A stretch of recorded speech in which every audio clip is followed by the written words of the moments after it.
Shalom, bertemu kembali di YouTube kami, Pelita Hidup Channel. Jangan lupa tekan tombol subscribe, like, komen, dan share video kami. Guna channel ini semakin banyak memberkati orang. Terima kasih. Shalom.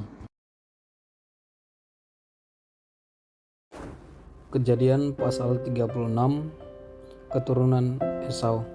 Inilah keturunan Esau, yaitu Edom. Esau mengambil perempuan-perempuan Kanaan menjadi istrinya, yakni Ada, anak Elon orang Het, dan Oholibama, anak Ana, anak Gibeon orang Hewi, dan Basmat, anak Ismail, adik Nebayot. Ada melahirkan Elifas bagi Esau, dan Basmat melahirkan Rehuel, dan Oholibama melahirkan Yeus, Yaelam, dan Korah.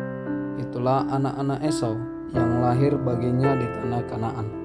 Esau membawa istri-istrinya, anak-anaknya lelaki dan perempuan, dan semua orang yang ada di rumahnya, ternaknya, segala hewannya, dan segala harta bendanya yang telah diperolehnya di tanah Kanaan.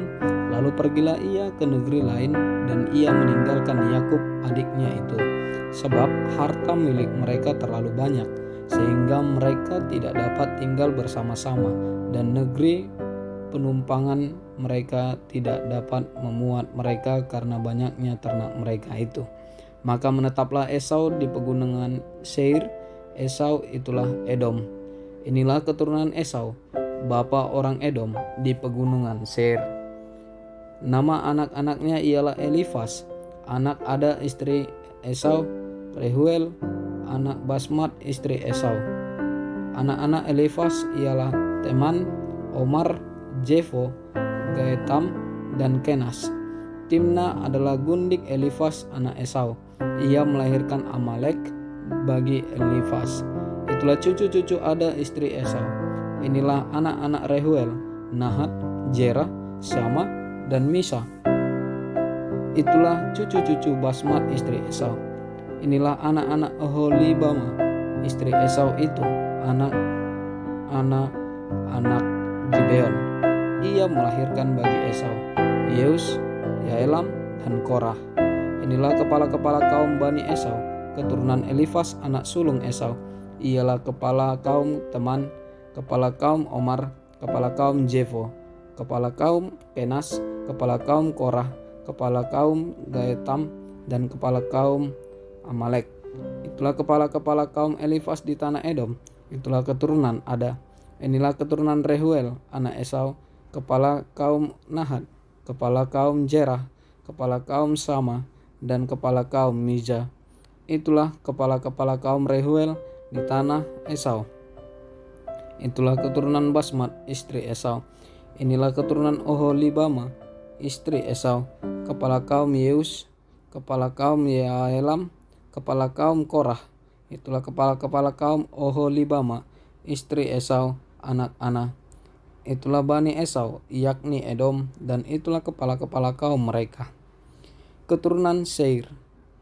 Inilah anak-anak Seir, orang Hori, penduduk negeri itu: Lotan, Syobal, Gibeon, Ana, Dision, Ezer, Disyan. Itulah kepala-kepala kaum orang Hori, anak-anak Seir di tanah Edom. Anak-anak Lotan ialah Hori dan Heman, dan saudara perempuan Lotan ialah Timna. Inilah anak-anak Syobal: Alwan, Manahat, Ebal, Shefo, dan Onam. Inilah anak-anak Gibeon: Aya dan Ana. Anak inilah yang menemui mata-mata air panas di padang gurun ketika ia sedang menggembalakan keledai Gibeon ayahnya itu. Inilah anak-anak Ana, Dision, dan Oholibama, anak perempuan Ana. Inilah anak-anak Dision: Hemdan, Esban, Yitran, dan Keran. Inilah anak-anak Ezer: Bilhan, Jaawan, dan Akan. Inilah anak-anak Disyan: Us dan Aran. Itulah kepala-kepala kaum orang Hori, kepala kaum Lotan, kepala kaum Syobal, kepala kaum Gibeon, kepala kaum Ana, kepala kaum Disyon, kepala kaum Ezer, dan kepala kaum Disyan. Itulah kepala-kepala kaum orang Hori, kaum demi kaum di tanah Seir. Raja-raja Edom. Inilah raja-raja yang memerintah di tanah Edom sebelum ada seorang raja memerintah atas orang Israel. Di Edom yang memerintah ialah Bela bin Beor dan kotanya bernama Dinhaba. Setelah Bela mati, Yobab bin Jerah dari Bozrah menjadi raja menggantikan dia. Setelah Yobab mati, Husiam dari negeri orang Teman menjadi raja menggantikan dia. Setelah Husiam mati, Hadad bin Bedad menjadi raja menggantikan dia. Dialah yang memukul kala orang Midian di daerah Moab, dan kotanya bernama Awit. Setelah Hadad mati, Samla dari Masreka menjadi raja menggantikan dia. Setelah Samla mati, Saul dari Rehobot yang di pinggir sungai menjadi raja menggantikan dia. Setelah Saul mati, Baal-Hanan bin Akbor menjadi raja menggantikan dia. Setelah Baal-Hanan bin Akbor mati, Hadar menjadi raja menggantikan dia. Kotanya bernama Pahu dan istrinya bernama Mehetabel binti Matred binti Mezahab. Inilah nama kepala-kepala kaum Esau menurut kaum dan tempat mereka, dengan nama mereka masing-masing: kepala kaum Timna, kepala kaum Alwa, kepala kaum Yetet, kepala kaum Oholibama, kepala kaum Ela, kepala kaum Pinon, kepala kaum Kenas, kepala kaum Teman, kepala kaum Midjar, kepala kaum Magdiel, dan kepala kaum Iram. Itulah kepala-kepala kaum Edom menurut tempat kediaman mereka di tanah milik mereka. Edom ialah Esau, bapa orang Edom. Kejadian pasal 37, Yusuf dan saudara-saudaranya. Adapun Yakub, ia diam di negeri penumpangan ayahnya, yakni di tanah Kanaan. Inilah riwayat keturunan Yakub.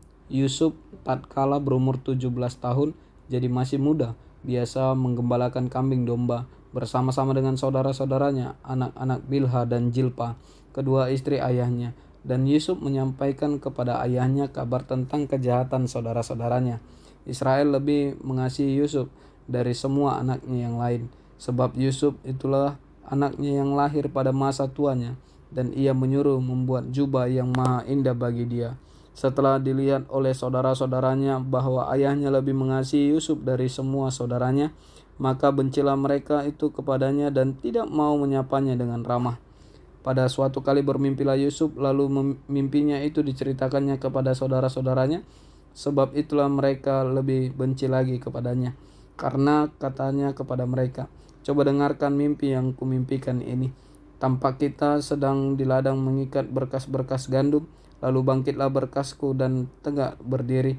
Kemudian datanglah berkas-berkas kamu sekalian mengelilingi dan sujud menyembah kepada berkasku itu." Lalu saudara-saudaranya berkata kepadanya, "Apakah engkau ingin menjadi raja atas kami? Apakah engkau ingin berkuasa atas kami?" Jadi makin bencilah mereka kepadanya karena mimpinya dan karena perkataannya itu. Lalu ia memimpikan pula mimpi yang lain, yang diceritakannya kepada saudara-saudaranya. Katanya, "Aku bermimpi pula, tampak matahari, bulan, dan 11 bintang sujud menyembah kepadaku."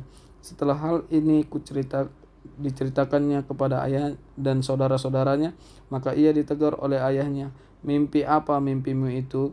Masakan aku dan ibumu serta saudara-saudaramu sujud menyembah kepadamu sampai ke tanah?" Maka iri hatilah saudara-saudaranya kepadanya, tetapi ayahnya menyimpan hal itu dalam hatinya. Yusuf dijual ke tanah Mesir. Pada suatu kali pergilah saudara-saudaranya menggembalakan kambing domba ayahnya dekat Sikem.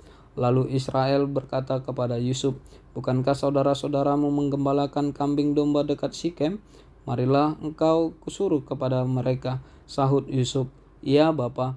Kata Israel kepadanya, "Pergilah engkau melihat apakah baik keadaan saudara-saudaramu dan keadaan kambing domba, dan bawalah kabar tentang itu kepadaku." Lalu Yakub menyuruh dia dari lembah Hebron, dan Yusuf pun sampailah ke Sikem. Ketika Yusuf berjalan ke sana kemari di padang, bertemulah ia dengan seorang laki-laki yang bertanya kepadanya, "Apakah yang kau cari?" Sahutnya, "Aku mencari saudara-saudaraku. Tolonglah katakan kepadaku di mana mereka menggembalakan kambing domba." Lalu kata orang itu, "Mereka telah berangkat dari sini, sebab telah kudengar mereka berkata, 'Marilah kita pergi ke Dotan.'" Maka Yusuf menyusul saudara-saudaranya itu dan didapatinya lah mereka di Dotan. Dari jauh ia telah kelihatan kepada mereka, tetapi sebelum ia dekat pada mereka, mereka telah bermufakat mencari daya upaya untuk membunuhnya.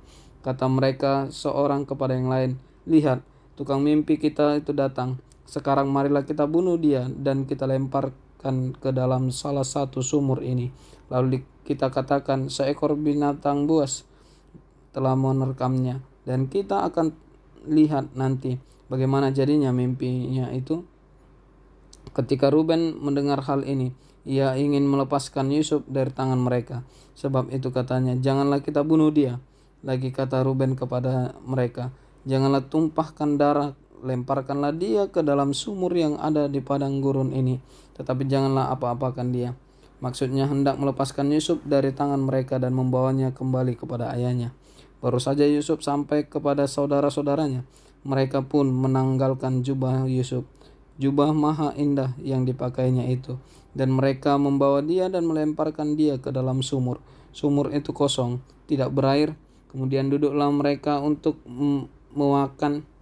Ketika mereka mengangkat muka, kelihatanlah kepada mereka suatu kafilah orang Ismail datang dari Gilead dengan untanya yang membawa damar, balsam dan damar ladan. Dalam perjalanannya mengangkut barang-barang itu ke Mesir. Lalu kata Yehuda kepada saudara-saudaranya itu, "Apakah untungnya kalau kita membunuh adik kita itu dan menyembunyikan darahnya? Marilah kita jual dia kepada orang Ismail ini.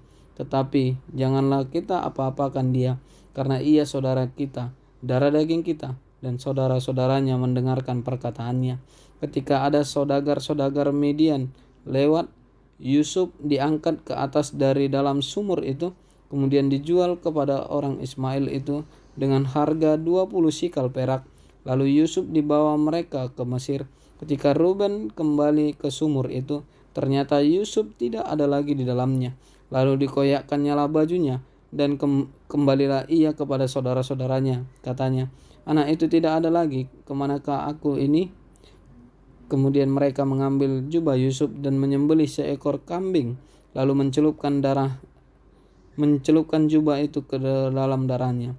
Jubah maha indah itu mereka suruh antarkan kepada ayah mereka dengan pesan, "Ini kami dapati, silakanlah Bapa periksa apakah jubah ini milik anak Bapa atau tidak." Ketika Yakub memeriksa jubah itu, ia berkata, "Ini jubah anakku, binatang buas telah memakannya." Tentulah Yusuf telah diterkam. Dan Yakub mengoyakkan jubahnya, lalu mengenakan kain kabung pada pinggangnya, dan berkabunglah ia berhari-hari lamanya karena anaknya itu. Sekalian anaknya laki-laki dan perempuan berusaha menghiburkan dia, tetapi ia menolak dihiburkan, serta katanya, "Tidak, aku akan berkabung sampai aku turun mendapatkan anakku ke dalam dunia orang mati." Demikianlah Yusuf ditangisi oleh ayahnya. Adapun Yusuf, ia dijual oleh orang Midian itu ke Mesir kepada Potifar, seorang pegawai istana Firaun, kepala pengawal raja. Kejadian pasal 38. Yehuda dan Tamar. Pada waktu itu Yehuda meninggalkan saudara-saudaranya dan menumpang pada seorang adulam yang namanya Hira. Di situ Yehuda melihat anak perempuan seorang Kanaan, nama orang itu ialah Shua. Lalu Yehuda kawin dengan perempuan itu dan menghampirinya. Perempuan itu mengandung lalu melahirkan seorang anak laki-laki dan menamai anak itu Sesudah itu perempuan itu mengandung lagi, lalu melahirkan seorang anak laki-laki dan menamai anak itu Onan. Kemudian perempuan itu melahirkan seorang anak laki-laki sekali lagi dan menamai anak itu Shelah. Yehuda sedang berada di Kejib ketika anak itu dilahirkan. Sesudah itu Yehuda mengambil bagi anak sulungnya, seorang istri yang bernama Tamar. Tetapi anak sulung Yehuda itu adalah jahat di mata Tuhan, maka Tuhan membunuh dia. Lalu berkatalah Yehuda kepada Onan, "Hampirilah istri kakakmu itu, kawinlah dengan dia sebagai ganti kakakmu, dan bangkitkanlah keturunan bagi kakakmu." Tetapi Onan tahu bahwa bukan ia yang mempunyai keturunannya nanti. Sebab itu setiap kali ia menghampiri istri kakaknya itu, ia membiarkan maninya terbuang, supaya ia jangan memberi keturunan kepada kakaknya. Tetapi yang dilakukannya itu adalah jahat di mata Tuhan, maka Tuhan membunuh dia juga. Lalu berkatalah Yehuda kepada Tamar, menantunya itu, tinggallah sebagai janda di rumah ayahmu sampai anakku Sela itu besar. Sebab pikirnya jangan-jangan ia mati seperti kedua kakaknya itu. Maka pergilah Tamar dan tinggal di rumah ayahnya. Setelah beberapa lama matilah anak Sewa, istri Yehuda. Habis berkabung pergilah ke Yehuda ke Timna kepada orang-orang yang menggunting bulu domba-dombanya bersama dengan Hira sahabatnya, orang Adulam itu. Ketika dikabarkan kepada Tamar, bapa mertuamu sedang di jalan ke Timna untuk menggunting bulu domba-dombanya, maka ditanggalkannya lah pakaian kejandaannya, ia bertelekung dan berselubung, lalu pergi duduk di pintu masuk ke Enaim yang di jalan ke Timna, karena dilihatnya bahwa Sela telah menjadi besar dan dia tidak diberikan juga kepada Sela itu untuk menjadi istrinya. Ketika Yehuda melihat dia, disangkanyalah dia seorang perempuan sundal, karena ia menutupi mukanya. Lalu berpalinglah Yehuda mendapatkan perempuan yang di pinggir jalan itu serta berkata, marilah aku mau menghampiri engkau, sebab ia tidak tahu bahwa perempuan itu menantunya. Tanya perempuan itu, apakah yang akan kau berikan kepadaku jika engkau menghampiri aku? Jawabnya, aku akan mengirimkan kepadamu seekor anak kambing dari kambing dombaku. Kata perempuan itu, asal engkau memberikan tanggungannya sampai engkau mengirimkannya kepadaku. Tanyanya, apakah tanggungan yang harus kuberikan kepadamu? Jawab perempuan itu, cap matraimu serta kalungmu dan tongkat yang ada di tanganmu itu. Lalu diberikannya lah semuanya itu kepadanya. Maka ia menghampirinya. Perempuan itu mengandung daripadanya. Bangunlah perempuan itu, lalu pergi, ditanggalkannya lah telekungnya dan dikenakannya pula pakaian kejandaannya. Adapun Yehuda, ia mengirimkan anak kambing itu dengan perantaraannya sahabatnya, orang Adulam itu, untuk mengambil kembali tanggungannya dari tangan perempuan itu. Tetapi perempuan itu tidak dijumpainya lagi. Ia bertanya-tanya di tempat tinggal perempuan itu, di manakah perempuan jalang yang duduk tadinya di pinggir jalan di Enaim itu? Jawab mereka, tidak ada di sini perempuan jalang. Kembalilah ia kepada Yehuda dan berkata, tidak ada ku jumpai dia. Dan juga orang-orang di tempat itu berkata, tidak ada perempuan jalang di sini. Lalu berkatalah Yehuda, biarlah barang-barang itu dipegangnya, supaya kita jangan menjadi buah olok-olok orang. Sungguhlah anak kambing itu telah kukirimkan, tetapi engkau tidak menjumpai perempuan itu. Sesudah kira-kira 3 bulan dikabarkanlah kepada Yehuda, Tamar menantumu bersundal, bahkan telah mengandung dari persundalannya itu. Lalu kata Yehuda, bawalah perempuan itu supaya dibakar. Waktu dibawa, perempuan itu menyuruh orang kepada mertuanya mengatakan, dari laki-laki yang punya barang-barang inilah aku mengandung. Juga dikatakannya, periksalah siapa yang mempunyai cap matrai serta kalung dan tongkat ini. Yehuda memeriksa barang-barang itu, lalu berkata, bukan aku, tetapi perempuan itulah yang benar, karena memang aku tidak memberikan dia kepada Sela anakku, dan ia tidak bersetubuh lagi dengan perempuan itu. Pada waktu perempuan itu hendak bersalin, nyatalah ada anak kembar dalam kandungannya. Dan ketika ia bersalin, seorang dari anak itu mengeluarkan tangannya, lalu dipegang oleh bidan, diikatnya dengan benang kirmizi serta berkata, inilah yang lebih dahulu keluar.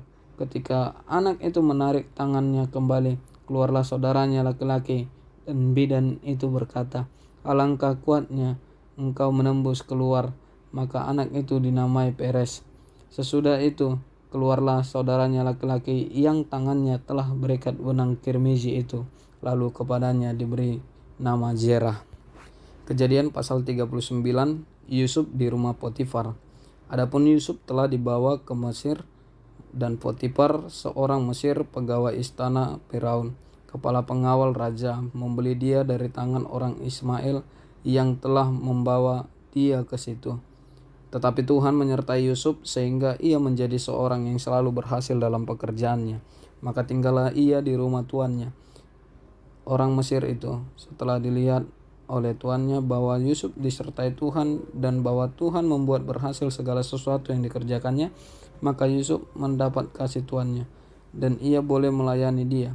Kepada Yusuf diberikan kuasa atas rumahnya dan segala miliknya. Diserahkannya pada kekuasaan Yusuf. Sejak ia memberikan kuasa dalam rumahnya dan atas segala miliknya kepada Yusuf, Tuhan memberkati rumah orang Mesir itu karena Yusuf, sehingga berkat Tuhan ada atas segala miliknya, baik yang di rumah maupun yang di ladang. Segala miliknya diserahkannya pada kekuasaan Yusuf, dan dengan bantuan Yusuf ia tidak usah lagi mengatur apa-apa pun selain dari makanannya sendiri. Adapun Yusuf itu manis sikapnya dan elok parasnya. Selang beberapa waktu istri tuannya memandang Yusuf dengan berahi, lalu katanya, "Marilah tidur dengan aku." Tetapi Yusuf menolak dan berkata kepada istri tuannya itu, "Dengan bantuanku, tuanku itu tidak lagi mengatur apa yang ada di rumah ini, dan ia telah menyerahkan segala miliknya pada kekuasaanku. Bahkan di rumah ini ia tidak lebih besar kuasanya daripadaku, dan tiada yang tidak diserahkannya kepadaku selain daripada engkau, sebab engkau istrinya. Bagaimanakah mungkin aku melakukan kejahatan yang besar ini dan berbuat dosa terhadap Allah?" Walaupun dari hari ke hari perempuan itu membujuk Yusuf, Yusuf tidak mendengarkan bujukannya itu untuk tidur di sisinya dan bersetubuh dengan dia. Pada suatu hari masuklah Yusuf ke dalam rumah untuk melakukan pekerjaannya, sedang dari sisi rumah itu seorang pun tidak ada di rumah. Lalu perempuan itu memegang baju Yusuf sambil berkata, "Marilah tidur dengan aku." Tetapi Yusuf meninggalkan bajunya di tangan perempuan itu dan lari keluar. Ketika dilihat perempuan itu bahwa Yusuf meninggalkan bajunya dalam tangannya dan telah lari keluar, dipanggilnyalah seisi rumah itu. Lalu katanya kepada mereka, "Lihat, dibawanya kemari seorang Ibrani, supaya orang ini dapat mempermainkan kita. Orang ini mendekati aku untuk tidur dengan aku, tetapi aku berteriak-teriak dengan suara keras. Dan ketika didengarnya bahwa aku berteriak sekeras-kerasnya, ditinggalkannyalah bajunya padaku, lalu ia lari keluar. Juga ditaruhnya baju Yusuf itu di sisinya sampai tuan rumah pulang." Perkataan itu jugalah yang diceritakan perempuan itu kepada Potifar. Katanya, "Hamba orang Ibrani yang kau bawa kemari itu datang kepadaku untuk mempermainkan aku. Tetapi ketika aku berteriak sekeras-kerasnya, ditinggalkannyalah bajunya padaku, lalu ia lari keluar." Baru saja didengar oleh tuannya perkataan yang diceritakan istrinya kepadanya, begitulah akan aku diperlakukan oleh hambamu itu, maka bangkitlah amarahnya. Lalu Yusuf ditangkap oleh tuannya dan dimasukkan ke dalam penjara tempat tahanan-tahanan raja dikurung. Demikianlah Yusuf dipenjarakan di sana. Tetapi Tuhan menyertai Yusuf dan melimpahkan kasih setianya kepadanya dan membuat Yusuf kesayangan bagi kepala penjara itu. Sebab itu kepala penjara mempercayakan semua tahanan dalam penjara itu kepada Yusuf, dan segala pekerjaan yang harus dilakukan di situ dialah yang mengurusnya. Dan kepala penjara tidak mencampuri segala yang dipercayakannya kepada Yusuf, karena Tuhan menyertai dia, dan apa yang dikerjakannya dibuat Tuhan berhasil. Kejadian pasal 40, mimpi juru minuman dan juru roti. Sesudah semuanya itu terjadilah bahwa juru minuman Raja Mesir dan juru rotinya membuat kesalahan terhadap tuannya, Raja Mesir itu. Maka murkalah Firaun kepada kedua pegawai istananya, kepala juru minuman dan kepala juru roti itu. Ia menahan mereka dalam rumah kepala pengawal raja, dalam penjara tempat Yusuf dikurung. Kepala pengawal raja menempatkan Yusuf bersama-sama dengan mereka untuk melayani mereka. Demikianlah mereka ditahan beberapa waktu lamanya. Pada suatu kali bermimpilah mereka keduanya, baik juru minuman maupun juru roti Raja Mesir, yang ditahan dalam penjara itu. Masing-masing ada mimpinya pada satu malam juga, dan mimpi masing-masing itu ada artinya sendiri.